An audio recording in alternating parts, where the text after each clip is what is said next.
Disclaimer: இந்த சேனலில் பகிரப்படும் அனைத்து தகவல்களும் கல்வி மற்றும் அறிவு பகிர்வுக்காக மட்டுமே. இங்கு நாங்கள் யாரையும் பங்கு சந்தையில் வர்த்தகம் செய்ய ஊக்குவிக்கவில்லை.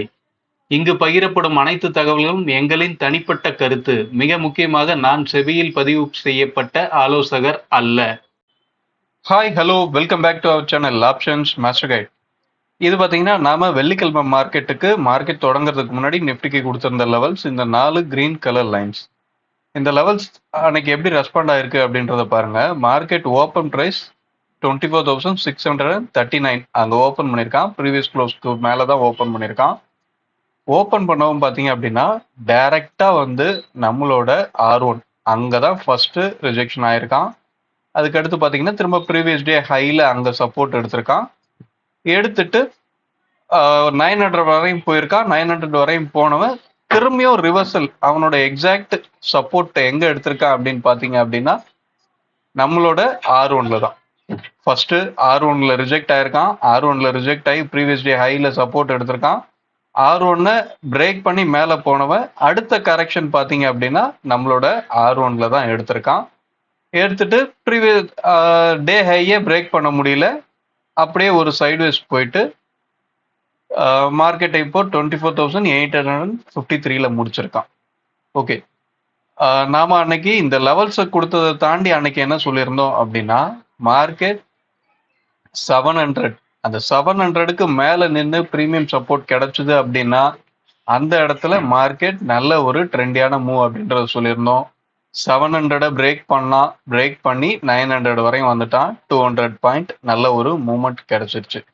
அதே மாதிரி டவுன் சைடில் நாம சொல்லியிருந்தது 550 அந்த ஸ்ட்ரைக்கை தான் சொல்லியிருந்தோம். மார்க்கெட் ஓப்பன் ப்ரைஸ்க்கு கீழே பெருசாக சஸ்டெயின் ஆகலை. ப்ரீவியஸ் டே க்ளோஸ் ப்ரைஸ்க்கு கீழே சஸ்டெயின் ஆகலை. ஓப்பன்ல இருந்து ப்ரீவியஸ் டே க்ளோஸை தாண்டி அவனால் கீழே போக முடியல. ஓகே, இப்போ இந்த லெவல்ஸ் இப்படி ஒர்க் அவுட் ஆயிருக்கு. இதை தாண்டி பார்த்தீங்க அப்படின்னா நம்மளோட ஸ்பாட் கோர்ஸை எடுத்தவங்களுக்கு தெரியும் நம்மளோட மந்த்லி லெவல் எங்க இருக்கு அப்படின்றது. நம்மளோட மந்த்லி லெவல் பார்த்தீங்க அப்படின்னா 24,888.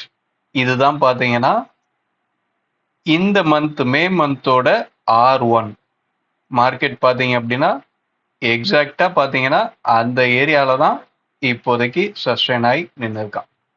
ஓகேவா? இப்போவும் பார்த்தீங்க அப்படின்னா இருக்கிற ப்ரீமியத்தை பொறுத்தவரையும் R1க்கு மேலே தான் க்ளோஸ் ஆகணும் அப்படின்ற மாதிரி தான் ப்ரீமியம் இருக்கு. இந்த சேஞ்சஸ் வரும் நாட்கள்ல பிரீமியம் எப்படி மூவ் ஆகுது அதை பொறுத்து தான் ஸ்பாட்டுக்கு அங்க என்ன நடக்க போகுது அப்படின்றது தெரியும். ஓகே, இப்போ நம்ம இதெல்லாம் ரிமூவ் பண்ணிட்டு திங்கக்கிழமை மார்க்கெட்டுக்கு உண்டான லெவல்ஸ் என்ன அப்படின்றத பார்ப்போம். அதே நேரத்துல வெள்ளிக்கிழமை மார்க்கெட்டுக்கு நாம கொடுத்திருந்த லெவல்ஸ் எல்லாம் எந்த ஸ்ட்ரைக்கை பேஸ் பண்ணி எடுத்திருந்தது அதையும் பார்ப்போம். ஓகே, இன்னைக்கு உண்டான லெவல்ஸ் மார்க் பண்ணியாச்சு. அதுக்கு முன்னாடி நாம வெள்ளிக்கிழமை கொடுத்த லெவல்ஸ் எல்லாம் எந்த ஸ்ட்ரைக்கை பேஸ் பண்ணது அப்படின்னா 24,550 புட்டு, 24,750 கால். இந்த ரெண்டு ஸ்ட்ரைக்கை பேஸ் பண்ணி தான் நாம வெள்ளிக்கிழமை மார்க்கெட்டுக்கு லெவல்ஸ் கொடுத்துருந்தோம். ஓகே, இன்னைக்கு உண்டான லெவல்ஸ் பார்த்தீங்க அப்படின்னா 25,211, 25,043, 24,707, 24,338, சாரி 24,538. இதுதான் நம்மளோட S2 இன்னைக்கு.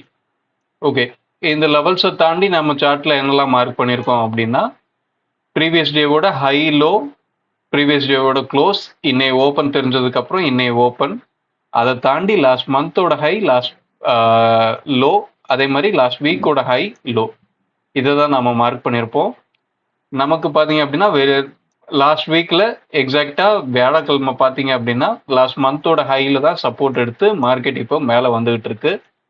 அடுத்து மார்க்கெட்டுக்கு இப்போதைக்கு இருக்கிற ஸ்பாட்டை மட்டுமே பேஸ் பண்ணி பார்த்தீங்க அப்படின்னா இருக்கிற பேரிகேட் லாஸ்ட் வீக்கோட ஹை 25,062. இதுதான் இப்போதைக்கு ஸ்பாட்ல இருக்கிற ஒரு தடங்கள். ஓகே, பிரீமியத்துல என்ன சொல்லுது அப்படின்னு பார்த்தீங்க அப்படின்னா பிரீமியத்தை பொறுத்தவரையும் மார்க்கெட் 24,750 இந்த ஸ்ட்ரைக்குக்கு கீழே நின்று ப்ரீமியம் சப்போர்ட் கிடைக்கிற பட்சத்துல தான் மார்க்கெட்ல ஒரு டவுன் சைட் மூவ்மெண்ட் எதிர்பார்க்கலாம். ஓகேவா? இல்லை அப்படின்னா அப் சைடில் இது எவ்வளோ தூரம் ஸ்டாப் ஆகும் அப்படின்னா ஸ்டாப் ஆகும் அப்படின்றத விட எங்க ட்ரெண்ட் ஆரம்பிக்கும், ட்ரெண்டா போக எங்க ஆரம்பிக்கும் அப்படின்னா 24,900 இந்த 24,950 இந்த ஸ்ட்ரைக்குக்கு மேல நின்று பிரீமியம் சப்போர்ட்டும் கிடைக்கிற பட்சத்துல மார்க்கெட்ல அப்சைட்ல ஒரு ட்ரெண்டான மூவ் கிடைக்கிறதுக்கு வாய்ப்பா மாறும். ஓகேவா? இப்படி ஒரு ட்ரெண்டா மூவ் கிடைச்சது அப்படின்னா லாஸ்ட் வீக்கோட ஹை பிரேக் ஆகிறதுக்கு அதிகப்படியான வாய்ப்பு. பிரீமியத்தை பொறுத்தவரை இதுதான் சொல்லுது. இந்த ரெண்டு விஷயமும் நடக்கல அப்படின்னா மார்க்கெட் இந்த 24,950க்கும் 24,750க்கும் இதுக்கு நடுவுலே மார்க்கெட் நிக்கிறதுக்கும் அதிகப்படியான வாய்ப்பு இருக்கு. அதே மாதிரி ஏடிஎம் பிரைஸ் பார்த்தீங்க அப்படின்னா 202 பாயிண்ட் வச்சிருக்கான். இது திங்கக்கிழமை மார்க்கெட்டுக்கு நிஃப்டியை பொறுத்தவரையும் ஒரு பெரிய பிரீமியம். திங்கக்கிழமையில ஒரு ஆவரேஜா 150 பக்கத்துல தான் ஏடிஎம் பிரைஸ் இருக்கும். ஆனா 200 ரூபால இருக்கு அப்படின்னும் போது ஒரு பெரிய பிரீமியம். இந்த பெரிய பிரீமியத்தை வேலைக்கிழமைக்குள்ள கரைச்சாகும். நார்மலா 150 பாயிண்ட் திங்கக்கிழமை இருக்க வேண்டியது வியாழக்கிழமை கரையும் போது ஒரு ஆவரேஜான மூவ்மெண்ட்லேயே கரைச்சி விட்டுறலாம். ஆனா இன்னைக்கு 50 பாயிண்ட் எக்ஸ்ட்ரா இருக்கு அப்படின்னா இந்த 4 நாட்கள்ல திங்கட்கிழமையில இருந்து வேலைக்கிழமைக்குள்ள மார்க்கெட்ல ஒரு ட்ரெண்டியான மூவ் கண்டிப்பா ஒரு நாள் வந்தே தீரும். அது ட்ரெண்டாவும் இருக்கலாம், ஒரு வலாட்டிலிட்டி மார்க்கெட்டாகவும் இருக்கலாம். மார்க்கெட் அதாவது ஒன் சைடா இப்படி மேலேயும் போகலாம், இல்லை இப்படி வேகமா மேல வேகமா கீழே, வேகமா மேல வேகமா கீழே, இந்த மாதிரியும் போறதுக்கு வாய்ப்பா அமையும். ஓகேவா? ஓகே, இந்த லெவல்ஸ் எல்லாம் எந்த ஸ்ட்ரைக்கை பேஸ் பண்ணி எடுத்திருக்கு அப்படின்றத கண்டுபிடிச்சிங்க அப்படின்னா கமெண்ட் பண்ணுங்க. கண்டுபிடிச்சவங்க அந்த ஸ்ட்ரைக் லைவ் மார்க்கெட்ல ஸ்பாட் அந்த ஏரியாவை ரீச் பண்ணும்போது எப்படி ட்ரேட் ஆகுது, க்ளோஸ் ப்ரைஸ்க்கு மேலே ட்ரேட் ஆகுதா, க்ளோஸ் ப்ரைஸ் கீழே ட்ரேட் ஆகுதா அப்படின்றத வாட்ச் பண்ணுங்க. அதே நேரத்தில் ஆப்ஷன்ஸ் ட்ரேடிங் பண்ற எல்லாருமே புரிஞ்சுக்க வேண்டிய ஒரே விஷயம், இங்க ஆப்ஷன்ஸ் மார்க்கெட் ரன் ஆகிறது ப்ரைஸை டீகே பண்றதுக்காக மட்டுமே தவிர இங்க வேற எதுக்காகவும் ஆப்ஷன்ஸ் மார்க்கெட் ரன் ஆகல. ஸோ இங்க நீங்க நடக்கிற டீகேவை நீங்க புரிஞ்சுக்கிட்டீங்க அப்படின்னா ஆப்ஷன்ஸ் ட்ரேடிங்கை ரொம்ப சுலபமா நீங்க பண்ணிட்டு போயிடலாம். அது ஆப்ஷன்ஸ் பையிங்கா இருந்தாலும் சரி, ஆப்ஷன் செல்லிங்கா இருந்தாலும் சரி. ஓகே, வீடியோ பிடிச்சிருந்தா லைக் பண்ணுங்க, ஷேர் பண்ணுங்க, கமெண்ட் பண்ணுங்க. அடுத்த வீடியோவில் சந்திப்போம். தேங்க்யூ, பாய்.